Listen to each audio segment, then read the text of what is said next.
नमस्कार दोस्तों, सबसे पहले हम आपको कांग्रेचुलेट करना चाहेंगे कि आप संस्कृत सीखने के लिए इंटरेस्टेड हैं। दोस्तों, इस वीडियो में हम तत्पुरुष समास को काफी विस्तार से समझेंगे, तो फिर देर ना करते हुए चलिए वीडियो शुरू करते हैं।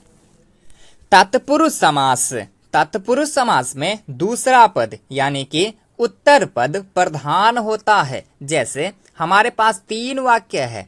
पहला है राजपुत्र आता है, दूसरा है राजपुत्री आती है तथा तीसरा है राजपुत्रों आते हैं। यहाँ हम देख रहे हैं कि पहले वाक्य में पहला पद है राज तथा दूसरा पद है पुत्र, तब वाक्य है राजपुत्र आता है। दूसरे वाक्य में पहला पद है राज तथा दूसरा पद है पुत्री, तब वाक्य है राजपुत्री आती है। यानी कि लिंग के बदलने पर वाक्य भी आता है से बदलकर आती है हो गया। अब तीसरे वाक्य में पहला पद है राज तथा दूसरा पद है पुत्रों यानी कि बहुवचन है, तब वाक्य है राजपुत्रों आते हैं, यानी कि वाक्य भी बहुवचन हो गया। इस प्रकार हम कह सकते हैं कि तत्पुरुष समास का दूसरा पद प्रधान होता है, यानी कि तत्पुरुष समास का लिंग वचन दूसरे पद पर निर्भर करता है। अब दोस्तों, तत्पुरुष समास के 2 प्रकार होते हैं। पहला वैधिकरण तत्पुरुष, दूसरा समानाधिकरण तत्पुरुष।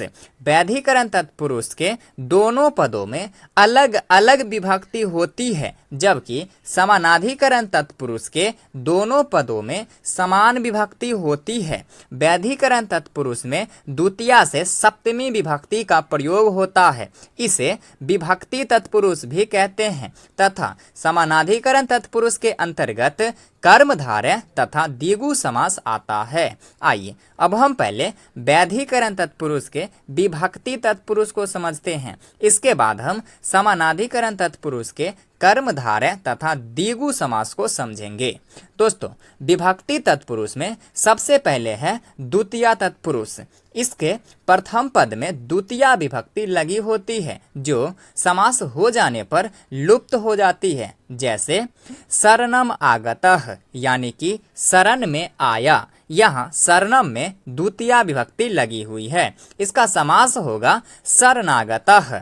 इसी प्रकार सुखम प्राप्तः यानी कि सुख को प्राप्त, समास होगा सुख प्राप्तः। अगला है कूपम पतितः यानी कि कुएं में गिरा हुआ, समास होगा कुपतितः। अगला है ग्रामम गतः यानी कि गांव को गया हुआ, समास होगा ग्राम गतः। अगला है सुखम आपन्नः यानी कि सुख को प्राप्त, समास होगा सुखापन्नः। अब दोस्तों, अगला है तृतीया तत्पुरुष। इसके प्रथम पद में तृतीया विभक्ति लगी होती है जो समास हो जाने पर लुप्त हो जाती है। जैसे विद्याहीन यानी कि विद्या से हीन, यहाँ विद्या में तृतीया विभक्ति लगी हुई है, इसका समास होगा विद्याहीनः। इसी प्रकार सर्पेन डष्ट यानी कि सांप के द्वारा डसा गया, समास होगा सर्पडष्टः। अगला है व्यासेन कृतम यानी कि व्यास के द्वारा किया गया, रचा गया, समास होगा व्यासकृतम। अगला है धर्मेन रक्षितः यानी कि धर्म के द्वारा रक्षा किया हुआ, समास होगा धर्म रक्षित। अगला है एकेन ऊनम यानी कि एक से कम, समास होगा एकोनम। अब दोस्तों, अगला है चतुर्थी तत्पुरुष। इसके प्रथम पद में चतुर्थी विभक्ति लगी होती है जो समास हो जाने पर लुप्त हो जाती है। जैसे दानाय पात्रम यानी कि दान के लिए पात्र, यहाँ दानाय में आय चतुर्थी विभक्ति लगी हुई है, इसका समास होगा दान पात्रम। इसी प्रकार भूताय बलि यानी कि भूत के लिए बलि, समास होगा भूत बलि। अगला है स्नानाय इदम यानी कि स्नान के लिए है यह, समास होगा स्नानार्थम। अगला है युपाय दारु यानी कि यज के लिए खंभा, समास होगा यूपदारु। अगला है तस्मै इदम यानी कि उसके लिए है यह, समास होगा तदर्थम। अब अगला है पंचमी तत्पुरुष। इसके प्रथम पद में पंचमी विभक्ति लगी होती है जो समास हो जाने पर लुप्त हो जाती है। जैसे चौरात भयम यानी कि चोर से भय। यहाँ चौरात में आत पंचमी विभक्ति लगी हुई है, इसका समास होगा चौर भयम। इसी प्रकार वृक्षात पतितः यानी कि वृक्ष से गिरा हुआ, समास होगा वृक्ष पतितः।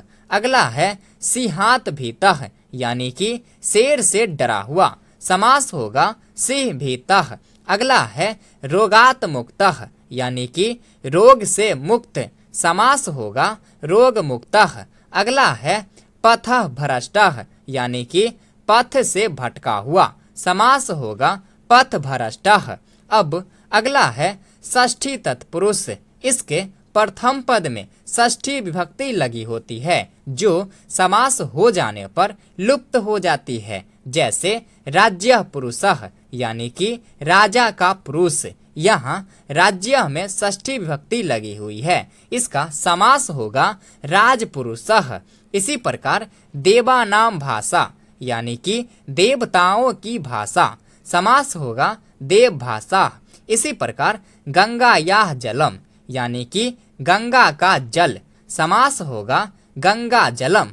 अगला है नद्याः तटम यानी कि नदी का तट, समास होगा नदी तटम। अगला है विदुषाम सभा यानी कि विद्वानों की सभा, समास होगा विद्वत सभा। अब अगला एवं सबसे लास्ट है सप्तमी तत्पुरुष। इसके प्रथम पद में सप्तमी विभक्ति लगी होती है जो समास हो जाने पर लुप्त हो जाती है। जैसे सभायाम पंडितः यानी कि सभा में पंडित। यहाँ सभायाम में सप्तमी विभक्ति लगी हुई है, इसका समास होगा सभा पंडितः। इसी प्रकार शास्त्रे प्रवीणः यानी कि शास्त्र में प्रवीण, समास होगा शास्त्र प्रवीणः। अगला है दाने वीर यानी कि दान में वीर, समास होगा दान वीरः। अगला है कर्मणि कुशलः यानी कि कर्म में कुशल, समास होगा कर्म कुशलः। अगला है जले मग्नः यानी कि जल में मग्न, समास होगा जल मग्नः। तो इस प्रकार से हमारा विभक्ति तत्पुरुष समाप्त होता है। आइए अब हम समानाधिकरण तत्पुरुष के कर्मधारय समास को समझते हैं।